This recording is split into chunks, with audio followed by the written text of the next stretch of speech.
మన మీనాకరి డిజైనర్స్లో మంచి cotton high neck blouses వచ్చాయండి. ఇది వచ్చేసి బ్యాక్ వర్క్తో వచ్చింది, మంచి బర్డ్స్ వర్క్ అండి. ఇది వచ్చేసి ఫ్రంట్ అండి. అన్ని బ్లౌజెస్ ఇలా ఉన్నాయి. నేను మీకు జూమ్ చేసి చూపిస్తాను, చూడండి ఎన్ని కలర్స్ ఉన్నాయో ఇందులో. ఇది వచ్చేసి రెడ్, ఇది వచ్చి బ్లూ,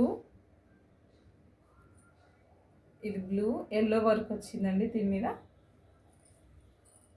ఇది ఫ్రంట్ అండి, అన్ని ఫ్రంట్ హుక్స్ బ్లౌజెస్ అండి. ఇది వచ్చేసి బ్లాక్ అండి, ఆల్ ఇన్ వన్ అండి, చాలా శారీస్కి సెట్ అవుతుంది. ఇది వచ్చేసి కొంచెం క్రీమ్ వైట్ అండి, ఎల్లో వర్క్ వచ్చింది దీని మీద. ఇది వచ్చేసి ఎల్లో అండి, రెడ్ వర్క్ వచ్చింది. ఇది వచ్చి క్రీమ్ అండి. బ్లౌజెస్ కోసం నాకు వాట్సాప్లో మెసేజ్ చేయండి.